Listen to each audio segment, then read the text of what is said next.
तो गाइस आज से हम स्टार्ट करने जा रहे हैं जेजे के मांगा। पर ऐसे करते हैं, पहले ना पुराना सिलेबस एक बार ना रिपीट कर लेते हैं। तो गाइस अब तक हमने देखा कि केंजेकू गोजो को कैद कर लेता है, जिस वजह से चारों तरफ तबाही मच जाती है और सुकुना भी इटाडोरी की बॉडी पर कब्जा करके बहुत सारे लोगों को मार डालता है, जिस वजह से हायर अप्स उसे मारने का फरमान जारी कर देते हैं। तब हम देखते हैं यूटा ओकोत्सु वहाँ आ जाता है और वो इनुमाकी का बदला लेने के लिए यूजी को मारने का डिसाइड करता है। और अब आगे तो गाइस अब हम यहाँ पर जेनिन क्लैन की गद्दी की लड़ाई देखते हैं, पर उससे पहले हम आपको जेनिन क्लैन की फैमिली ट्री के बारे में बता देते हैं, जिससे कि आपको सब कुछ समझने में आसानी होगी। जैसे कि आपने एनीमे में नायाबितो जेनिन को तो देखा ही होगा, जो कि जेनिन क्लैन का 26th लीडर है और वो इस टाइम ड्रैगन और जोगो की वजह से बहुत सारा क्रिटिकल कंडीशन में पड़ा है। और अब उसके फैमिली मेंबर्स सारे उसके मरने की राह देख रहे हैं ताकि वो उसकी कुर्सी पर कब्जा कर सके। और इस लड़ाई में 3 मेन पार्टिसिपेंट्स हैं। पहला है नायो जेनिन, जो कि नावितो का बेटा है।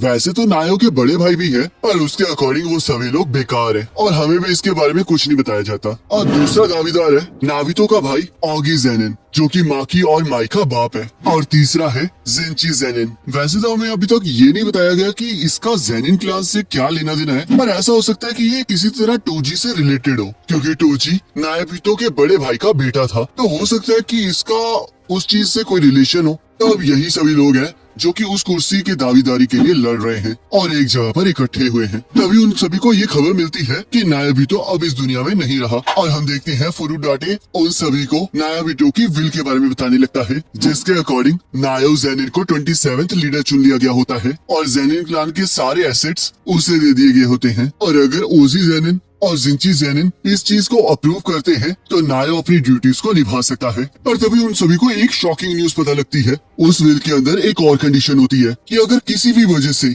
सातोरू गोजो मर जाता है या फिर उसे कोई कैद कर लेता है, तो फिर तोजी फुशोगिरो के साथ एग्रीमेंट के हिसाब से मेगुमी फुशिगिरो को जेनिन क्लैन का लीडर बना दिया जाएगा और सब कुछ उसे मिल जाएगा। जिसे सुनकर नायो के पैरों से तो जमीन ही खिसक जाती है, क्योंकि उसे पूरा यकीन होता है कि वही लीडर बनेगा। तब वो मेगुमी के बारे में पूछने लगता है। तब एक लेडी उसे बताती है कि मेगुमी इस टाइम सुकुना की वेसल यूजी इटाडोरी को ढूंढ रहा है, जिस वजह से नोया डिसाइड करता है कि वो सुकुना की वेसल को ढूंढेगा ताकि वो मेगुमी और इटाडोरी को मार सके। तब यहाँ यूकी इटाडोरी से कहती है, माफ कर देना कि मैं पहले ये सब कुछ रोकने नहीं आई, और मुझे तो समझ ही नहीं आ रहा था कि आखिरकार मुझे उस टाइम करना क्या चाहिए। सिचुएशन तो इतनी ज्यादा खराब हो चुकी थी कि मुझे लगा कि मुझे सिर्फ चीजों पर नजर रखनी चाहिए। तुम्हें इस बात का एहसास तो अब तक हो ही चुका होगा कि जरूरी नहीं है कि मैं तुम्हारी साइड हूँ, क्योंकि मैं बस एक ऐसी ब्यूटीफुल लड़की हूँ जो कि इस दुनिया से कर्स स्पिरिट्स को खत्म करना चाहती है। पर अब लेट आने की माफी के तौर पर मैं और मेरे साथी उन जख्मी स्टूडेंट्स को सही सलामत एक सेफ जगह पर पहुंचा देंगे। और वक्त आ चुका है जब मैं टेंगडेम के साथ आमने सामने मिलूंगी। तो फिर तुम क्या करने वाले हो? तब यहाँ थोड़ी देर बाद यूजी स्टेयर्स पर बैठा होता है और चोसो उसकी इंजरीज के बारे में पूछने लगता है। वैसे तो मैं ठीक हूँ, पर अभी भी उस जगह पर दर्द हो रहा है जहाँ पर ब्लैक फ्लैश से हमला हुआ था, और मुझे लगता है कि ये सब कुछ सुकुना की वजह से है, क्योंकि मैं बता सकता हूँ कि इस टाइम वो ताकतवर होता जा रहा है। यूजी, तुम्हें मेरे बारे में चिंता करने की जरूरत नहीं है। मुझे इस टाइम शोशो और बाकी सभी की बॉडीज को इकट्ठा करना है, तो तुम जुजुत्सु हाई वापस जा सकते हो। मैं तुम्हारे लिए चिंतित नहीं हूँ। प्रॉब्लम तो ये है कि मैं खुद नहीं जानता कि मैं वापस जाना भी चाहता हूँ या नहीं। मुझे पूरा यकीन है कि सुकुना फुशिगिरो को लेकर कुछ प्लान कर रहा है, और ऊपर से तो मैंने बहुत सारे लोगों को मार भी दिया है। पता नहीं आगे सुकुना किन किन लोगों को मारेगा, तो इसलिए अब मैं सबके साथ नहीं रह सकता। पर क्या तुम्हारे लिए ये सब कुछ ठीक है? मैंने तुम्हारे भाइयों को मारा है, तो क्या तुम फिर भी मेरे साथ रहना चाहते हो? वो बस एक मिसअंडरस्टैंडिंग थी, और वैसे भी अगर हमारे भाई यहाँ पर होते तो वो भी यही कहते, भाइयों के बीच में माफी नहीं मांगी जाती। तो अगर ऐसी बात है तो चलो फिर इस टाइम हमें जितनी हो सके उतनी कर्स स्पिरिट्स को मारना होगा।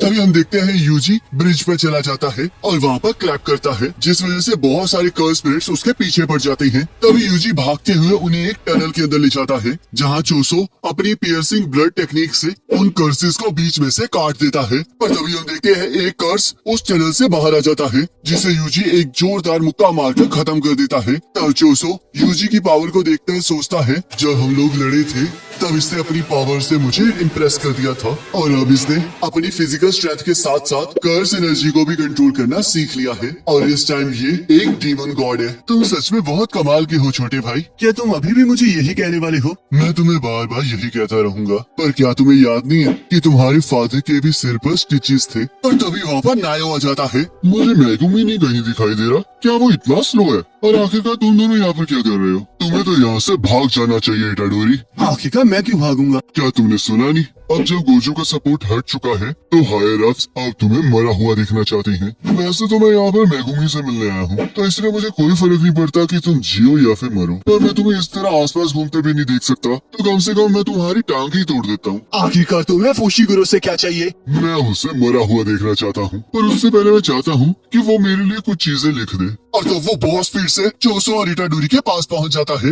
और उन पर हमला कर देता है। तो जोसो और इटाडोरी उसके हमले को रोककर दोबारा से उस पर हमला कर देते हैं और नायो वहाँ से हट जाता है। तब इटाडोरी सोचता है ये तो सच में बहुत फास्ट है, तो क्या ये कर्स टेक्निक है? तब नायो कहता है मानना पड़ेगा, तुम तो मेरी सोच से भी ज्यादा ताकतवर हो। मुझे ये तो समझ में आ रहा है कि ये सुकुना की वेसल है, पर आखिरकार इसके साथ कौन है? क्या मुझे अब अपनी स्पीड को बढ़ा देना चाहिए? तभी उन तीनों को एक प्रेशर फील होने लगता है और इटाडोरी सोचता है क्या ये गोजू सेंसे है? पर रुको, ये तो उनसे मिला कुछ खतरनाक आ रहा है। तभी हम देखते हैं यूटा वहाँ आ चुका होता है और कहता है तो तुम यहाँ पर अकेले नहीं हो, आखिरकार तुम कौन हो? तभी यूटा उनके पास आ जाता है। तब हम देखते हैं एक कदम से ही वो टनल की दीवार को तोड़ देता है। तो फिर इटाडोरी के साथ कौन कौन है? तो तुम यहाँ पर इटाडोरी को मारने आए हो? जरा रुको, मैं तो तुम्हारी तरफ हूँ। तो यूटा और गोत्सु हो ना? ये तो वही पर्सन है जिसके बारे में फुशिगुरो ने बताया था, और ये गोजो सेंसेई की तरह ही स्पेशल ग्रेट सॉर्सरर है। आखिरकार तुम कौन हो? मैं नायो ज़ेनिनो, माकी का कजन। मैं भी यहाँ पर इटाडोरी को मार नहीं आया हूँ। तुम चिंता मत करो, मैं इसमें इंटरफेयर नहीं करूँगा। बस उसके बदले में मेरी एक बात मान लो, चाहे तुम इटाडोरी को मार भी दो, पर फिर भी अपने सुपीरियर्स को इसके बारे में बाद में बताना, क्योंकि ये मेरे लिए एक चारे की तरह है जिसके जरिए मैं किसी को यहाँ पर बुलाना चाहता हूँ। इटाडोरी, तुम्हें यहाँ से भागना होगा। ये नायो बहुत तेजी से भागता है, तो इसलिए अगर हम इससे बचने की कोशिश करेंगे तो हमारे लिए बहुत बुरा होगा, इसलिए मैं इसे संभालता हूँ। पर क्या तुम ठीक रहोगे? तुम मेरी चिंता मत करो, क्योंकि ये लोग तुम्हारे पीछे आए हैं, तो इसलिए तुम उस यूटा से बचने की कोशिश करो। मुझे पूरा यकीन है कि ये गोजो की तरह ही है, तो इसलिए अगर तुम इसके साथ लड़ोगे तो पक्का मारे जाओगे। अब यहाँ से चले जाओ और हम लोग वहीं मिलेंगे जहाँ हम कल मिले थे। ठीक है नायो, मैं तुम्हारी बात मान लेता हूँ, तो तुम दूसरे को संभालो। तब हम देखते हैं इटाडोरी वहाँ से भाग जाता है और चोसो यूटा को रोकने की कोशिश करने लगता है, पर तभी बीच में नायो आ जाता है, जिस वजह से यूटा यूजी के पीछे भागने लगता है। ये तो सच में फास्ट है, मुझे तो लगा था कि मैं इसे शुरुआत में ही मार डालूंगा। तब यहाँ चोसो और नायो आपस में लड़ने लगते हैं। मैंने तुम्हें पहले भी देखा था, तो तुम ब्लड मैनिपुलेशन टेक्निक को यूज कर रहे हो ना? मुझे नहीं पता कि ये तुम्हारे पास क्यों है, पर पियर्सिंग ब्लड के अलावा इस टेक्निक से डरने की कोई बात नहीं है। अगर तुम्हें पियर्सिंग ब्लड यूज करना है तो तुम्हें कन्वर्जन की जरूरत पड़ेगी, जिसके लिए तुम्हें थोड़ा टाइम चाहिए, और वो टाइम तो मैं तुम्हें देने नहीं वाला, तो इसलिए अब तो तुम मरने वाले हो। क्या तुम्हें सच में लगता है कि मैं ऐसे पर्सन को यहाँ से जाने दूंगा जिसने मेरे छोटे भाई को मारने की कोशिश की थी? अब यहाँ यूटा अपनी तलवार लेकर यूजी पर हमला कर रहा होता है और यूजी उसके हमलों से बच रहा होता है।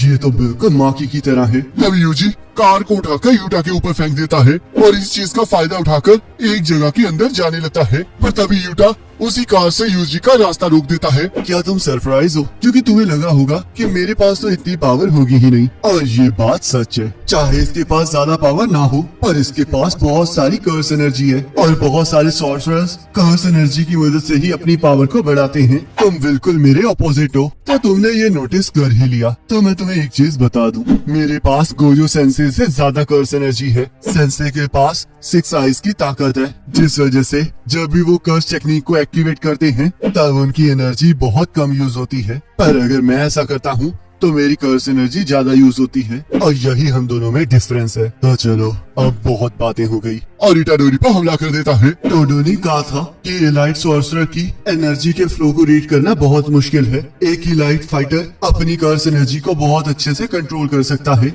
जिसकी वजह से उसके अटैक को तब तक प्रिडिक्ट नहीं किया जा सकता जब तक वो अटैक पूरा ना हो जाए। पर ये लड़का अलग है, इसकी पूरी बॉडी और उसकी गटाना पूरी तरह से कर्स एनर्जी से भरी हुई है। प्रॉब्लम ये नहीं है कि मैं इसके मूव्स को रीड नहीं कर सकता, प्रॉब्लम तो ये है कि मुझे इसके हमलों का पता ही नहीं लग रहा, और ऊपर से ये डैमेज को भी मिनिमम रख रहा है। माफ करना, पर मैं इस टाइम मर नहीं सकता।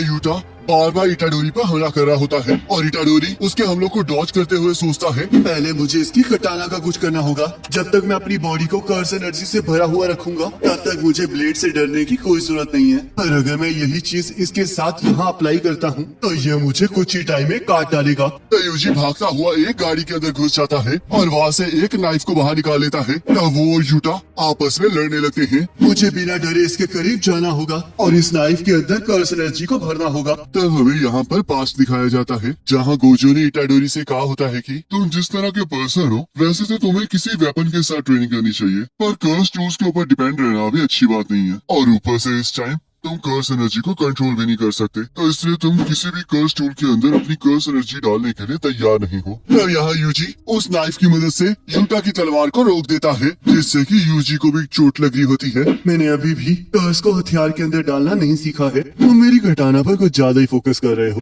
और उसे एक जोरदार लात मारता है।